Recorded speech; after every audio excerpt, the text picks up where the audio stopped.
Jeudi 16 novembre, calendrier économique, plusieurs Fed speech entre 16 h et 18 h. Donc Jobless claim à 14 h 30, mais bon, ça c'est pas très important. Calendrier de la semaine. Donc earning, on avait Walmart, Alibaba, qui était plutôt bon. Donc la clé de la journée, la clé est de trader correctement les 3 dernières semaines de marché directionnel clair avec les earnings FOMC et ces pays qui génèrent de la volatilité. Ça, c'est très important de vraiment trader quand le marché est simple. En fait, tu peux voir ici sur les 3 dernières semaines, quasiment que des journées directionnelles claires. En fait. Et c'est là où j'aurais dû trader correctement. En fait. Voilà, ça, c'est très fondamental, très important. L'autre point, c'est il ne faut pas essayer de deviner ce que la bougie va faire. Il faut chercher à identifier si j'ai une grille de lecture sur ce qui est en train de se passer. Par exemple, ici, j'aurais dû voir le Fed Speech RJMI-UHB, déviation sous BJP, mais j'étais coincé sur l'interprétation des bougies. En fait, j'étais focalisé sur le fait de comprendre le marché bougie par bougie, deviner ce qui allait se passer. Or, c'est pas ça qu'il faut faire, en fait. Il faut vraiment que je cherche une grille de lecture. Quel pattern j'ai identifié et que je vois en train de se dérouler. Et si je ne trouve pas de grille, pareil, je ne dois pas essayer d'interpréter les bougies, je dois me rabattre sur ce qui est calculé et connu. Donc, ce qui est calculé et connu, les RB50, RH50, RGAJP, RBBJP. Et fondamental aussi, se rappeler qu'on est dans un rallye haussier. Donc, le plus simple, c'est juste acheter les dips, les RB50 et attendre un signal de distribution avant de basculer vendeur, en fait. Pour basculer vendeur, il faut vraiment attendre qu'il y ait une accumulation sur les niveaux ou une baisse très forte. Mais tant qu'il n'y a pas eu ces éléments-là, il faut continuer à acheter en fait. C'est très simple, c'est le même problème que j'ai eu pendant le bear market où j'essayais d'acheter ou d'interpréter alors qu'il fallait juste faire un truc très simple quand le marché montait vendre. Donc acheteur sur les rallyes hausse, les deep buy, les RB50, les rebonds sur les supports, vendeur sur les RH50, les rejets de résistance. Donc les trappes du jour, donc voilà mes grilles, c'était celle-là. C'est les deux très importantes que j'ai oubliées. On est dans un rallye hausse bull market, donc il faut faire du deep buy. Et le fait split, test RJMI HB.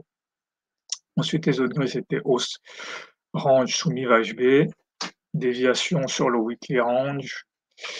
Donc maintenant, les problèmes, les trappes, c'est que je vends en break direct sur BJP alors que j'ai pas de catalyseur négatif. Donc ça, vraiment, ça n'a aucun sens.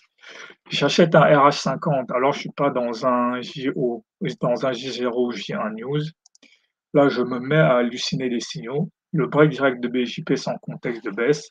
Acheter des RA50 sans J0, J1 News. Ignorer les bons signaux. Rêve HB avant 18 h, RB50 après J, RJ50. Donc, j'hallucine des signaux qui ne sont pas présents par impatience. Aucune raison de vendre BJP s'il n'y a pas de catalyseur négatif. Aucune raison d'acheter RH50 s'il n'y a pas J0, J1 News. Signal valable dans un rallye hausse.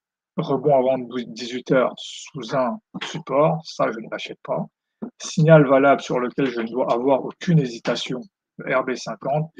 L'erreur est de recommencer à essayer de deviner le marché, comprendre chaque bougie au lieu de se contenter de rallye hausse bull market, acheter les dips, les RFH, les RB50, ne pas se poser de questions sur les signaux connus. Et donc maintenant, et voilà, là, un point quand même très important, j'oublie totalement la grille Fed Speech, RJMI HB, déviation sous BJP, alors que c'était ce qu'il y avait de plus évident en fait. Donc ici, à l'ouverture, ici, j'aurais dû prendre ce signal parce que quand même, c'est un rebond sur le mi-EU. J'aurais dû prendre ça. Ici, là, on arrive sur le MIVHB, rejet MIVHB, et c'est là où j'aurais dû commencer à me poser la question, est-ce que j'ai une grille de lecture plutôt que d'essayer d'interpréter chaque bougie? Là, j'aurais vu que j'arrive sur MIVHB, j'ai un rejet, et on est surtout une journée de Fed Speech, ça aussi c'est fondamental, il y a tout un paquet de Fed Speech qui crée ces conditions, et là, ici, j'aurais pu vendre parce que 60% du temps, en BJP, il y a une déviation. Ensuite, ici, j'aurais pu continuer à vendre en me basant sur le même principe. Et là, Il y a le rebond à 17h45, pareil, ça, très bon signal. J'aurais dû acheter ici, mais là, j'étais dans l'interprétation, est-ce que BJP va breaker? Est-ce que BJP va pas breaker au lieu de mentir? La grille, c'est rechaîne IVHB, rebond BJP sur les Fed speech. En général, c'est des journées rendues baisse-hausse. Donc, j'aurais pu acheter ici. Ici, voilà, ici, seconde erreur, erreur ici, c'est important. Une erreur ici, c'est d'acheter ici sur le RH50. L'autre erreur, c'est de vendre ici sur le sur BJP alors qu'il n'y a pas de raison. La vente, le RH50 ici, pas de souci, c'est connu.